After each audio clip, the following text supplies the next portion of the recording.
Hi friends, welcome back to our channel artistic crackers. So ఇద్దరు subscribers request ఏంటంటే ఏదైనా సరే నిలువుగా ఉండే కార్డ్బోర్డ్ బాక్స్తో క్రాఫ్ట్ అయితే చేయమన్నారు. సో దానికోసం నేను ఇక్కడ నిలువుగా ఉండే కార్డ్బోర్డ్ బాక్సెస్ తీసుకున్నాను. దానికోసం మనం వాటర్ బాటిల్దైనా తీసుకోవచ్చు, లేదంటే లైట్దైనా తీసుకోవచ్చు. ఇక్కడ నేను ఒక 5 స్టార్ చాక్లెట్ బాక్స్ ఒకటి తీసుకున్నాను. సో దాన్ని మనం ఇలాగా మొత్తం ఓపెన్ చేసేసి ట్రయాంగిల్ షేప్లో ప్రిపేర్ చేసుకోవాలి. ఈ విధంగా దాన్ని డెకరేట్ చేయడానికి అయితే నేను ఒక క్లాత్ని తీసుకున్నాను. అట్ ద సేమ్ టైం దీన్ని ఎలా ట్రయాంగిల్ షేప్లో బెండ్ చేయాలో నేను మీకు చూపిస్తున్నాను. నార్మల్గా మధ్యలో పార్ట్ బెండ్ చేసినా సరే మనకి ఎడ్జెస్లో వచ్చేసి ఇట్లా కార్డ్బోర్డ్ పీసెస్ అనేవి నీట్గా కట్ చేసుకొని ఆ తర్వాత ట్రయాంగిల్ షేప్లో మనం ప్రిపేర్ చేసుకోవాలి. సో మన దగ్గర ఇలాంటి వెర్టికల్ బాక్స్ ఏదైనా లేకపోతే కనుక నార్మల్గా కార్డ్బోర్డ్ షీట్ని ఇట్లా మనం ట్రయాంగిల్ షేప్లో హాట్ గ్లూ అయినా అప్లై చేసేసి స్టిక్ చేసుకోవచ్చు. లేదు అనుకుంటే ఆల్రెడీ ఉన్న బాక్స్ని ఈ విధంగా మనం ఫోల్డ్ చేసుకుని ప్రిపేర్ చేసుకోవచ్చు. డెకరేషన్ కోసం నేను క్లాత్ని తీసుకున్నాను చెప్పాను కదా. మనకి నచ్చితే మనం పెయింటింగ్ అయినా వేసుకోవచ్చు, లేదా గ్లిటర్ షీట్తో అయినా డెకరేట్ చేసుకోవచ్చు. శారీస్కి, బ్లౌజెస్కి మనం లేస్ని యూజ్ చేస్తూ ఉంటాం కదా, వాటితో కూడా అందంగా డెకరేట్ చేసుకోవచ్చు. సో లో బడ్జెట్లో ప్రిపేర్ చేయాలని నేను ఇక్కడ క్లాత్ని తీసుకున్నాను. బ్లౌజ్ పీసెస్ అవి మిగిలిపోతుంటాయి కదా మనకి, షార్ట్గా ఉంటే దాన్ని యూజ్ చేసుకోవడానికి కుదరదు. సో అలాంటి వాటితో సింపుల్గా మనం ఇలా క్రాఫ్ట్స్ని డిజైన్ చేసుకోవచ్చు. సో ఎడ్జెస్లో వచ్చేసి మనం గిఫ్ట్ ర్యాపర్ని ఎలా అయితే ఫోల్డ్ చేసుకుంటామో అలా ఫోల్డ్ చేసేసుకుని నీట్గా హాట్ గ్లూ అప్లై చేసుకుంటే అచ్చం బయట కొనుక్కునే దానిలాగానే మనం ఈజీగా ప్రిపేర్ చేసుకోవచ్చు. సో ఇది కింద పార్ట్ కాబట్టి నేను కొంచెం ఇలా ఓపెన్ అనేది ఉంచాను తెలియడం కోసం. ఈ విధంగా మొత్తం అంతా కూడా స్టిక్ చేసుకోవాలి. అలాగే నేను ఇక్కడ 3 మ్యాచ్ బాక్సెస్ని తీసుకున్నాను థంబ్నెయిల్లో చూపించినట్టుగా. దాన్ని కలర్ పేపర్తో నేను ఈ విధంగా మొత్తం డెకరేట్ చేసేసుకున్నాను, అంటే కవర్ చేసేసుకున్నాను మ్యాచ్ బాక్స్ అని తెలియకుండా ఉండడం కోసం.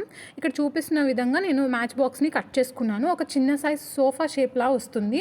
సో అది ఎలా కట్ చేసుకోవాలనేది నేను మీకు వీడియోలో చూపిస్తున్నాను కదా. ఈ విధంగా కట్ చేసుకోవాలి. స్ట్రాంగ్గా ఉండడానికి కోసం మనం ఇక్కడ గ్లూ అప్లై చేసుకుంటే సరిపోతుంది. అయితే ఇక్కడ మ్యాచ్ బాక్స్ తీసుకోవచ్చు, లేదా చిన్న సైజ్ కార్డ్బోర్డ్ బాక్స్ ఏదైనా సరే మనం తీసుకోవచ్చు. ఏది అవైలబుల్గా ఉంటే అది తీసుకోవచ్చు. ఇక్కడ నేను కలర్ పేపర్ని యూజ్ చేసి డెకరేట్ చేశాను కదా. మనకి కావాలనుకుంటే పెయింటింగ్ అయినా చేయొచ్చు, లేదా గ్లిటర్ షీట్ అయినా సరే యూజ్ చేసుకోవచ్చు.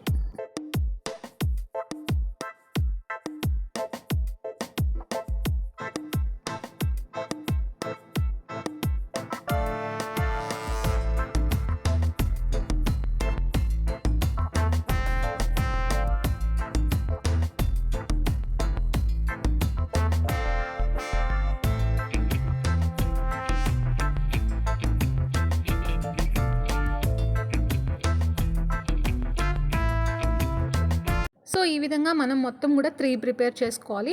వాటిని ఇక్కడ నేను చూపిస్తున్న ప్లేసెస్లో స్టిక్ చేసుకోవాలన్నమాట. మనం హాట్ గ్లూ లేదా నార్మల్ గ్లూ యూజ్ చేసేసి నీట్గా స్టిక్ అయితే చేసేసుకోవచ్చు. సో దీనికి ఎక్స్ట్రాగా మనం డెకరేట్ చేసుకోవాలనుకుంటే ఎడ్జ్ పార్ట్లో మనం కుందన్స్, బీడ్స్ అలా ఏమైనా అంటించుకోవచ్చు అనమాట. హాట్ గ్లూ అయితే ఇలా నీట్గా స్టిక్ చేసుకున్న తర్వాత వెంటనే మనం చేతితో ఇలా ప్రెస్ చేస్తే సో చక్కగా స్టిక్ అయిపోతుంది. నెక్స్ట్ వచ్చేసి మనం శారీస్ కొన్నప్పుడు మనకి శారీ బాక్సెస్ వస్తుంటాయి కదా, వాటిలో ఇలా వైట్ షీట్స్ ఉంటాయి. వాటినైనా తీసుకోవచ్చు, లేదంటే థిన్ కార్డ్బోర్డ్ ఏదైనా సరే వైట్ కలర్లో ఉండేది తీసుకోవాలి. దాన్ని తీసుకుని మొత్తం వచ్చేసి ఇక్కడ 3 సెట్స్ ఉండాలి. ఫస్ట్ సెట్లోనేమో 6 ఉండాలి, అలాగే సెకండ్ సెట్లో వచ్చేసి 8 ఉండాలి, అలాగే మిగిలిన నెక్స్ట్ సెట్లో వచ్చేసి 16 ఉండాలి. సో ఫస్ట్ మనం ఏదైతే 8 తీసుకున్నామో ఆ 8లో వచ్చేసి సండే అని రాసేసుకోవాలి. అలాగే ఒకసారి అది ఫిట్ అవుతుందో లేదో చెక్ చేసుకున్నాను. ఆ తర్వాత దాని బాటమ్ సైడ్లో ఇంకొక డే రాస్తున్నాను. అంటే వీక్లో మొత్తం 7 డేస్ ఉంటాయి కాబట్టి మనం ఇలా 8 పీసెస్ని తీసుకొని పైన ఒకటి కింద ఒకటి రాసేసుకుంటే సరిపోతుంది. మనం డే చేంజ్ చేసుకున్నప్పుడు దాన్ని ఇట్లా రివర్స్ చేసుకుని పెట్టేసుకుంటే చాలా బాగుంటుంది. సో ఇదే విధంగా మంత్స్ రాసుకోవాలి. అలాగే నంబర్స్ వేసుకుని మొత్తం కూడా 31కి మనం వేసుకోవాలంటే 16 కావాల్సి వస్తుంది. సో ఏంటంటే మనకి నచ్చినట్టుగా మనం డెకరేట్ చేసుకోవచ్చు. ఎలాంటి కలర్లో అయినా సరే ఈ కార్డ్బోర్డ్ తీసుకోవచ్చు. అయితే వైట్ అయితే చాలా బాగుంటుంది. సో రాసుకునేటప్పుడు మనం ఇలా రాసుకోవచ్చు. లేదనుకుంటే ఆల్రెడీ ఓల్డ్ క్యాలెండర్లో మనకి ఇలా డేట్స్, నెక్స్ట్ పేర్లు రాసి ఉంటాయి కాబట్టి వాటిని కట్ చేసుకొని నీట్గా స్టిక్ చేసుకున్నా చాలా బాగుంటుంది.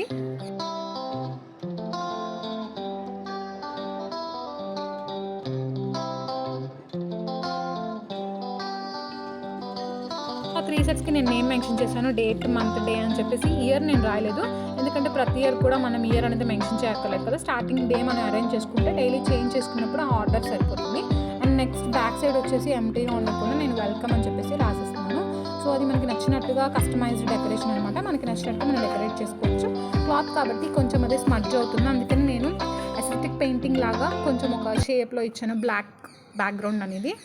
అండ్ వచ్చేసి ఇది డైలీ మనం చూసుకునే క్యాలెండర్ కాబట్టి ప్రతిరోజు మనకి పాజిటివ్గా స్టార్ట్ అవ్వాలి కాబట్టి హ్యావ్ ఎ నైస్ డే అని చెప్పి నాకు నచ్చిన కోట్ రాస్తున్నాను.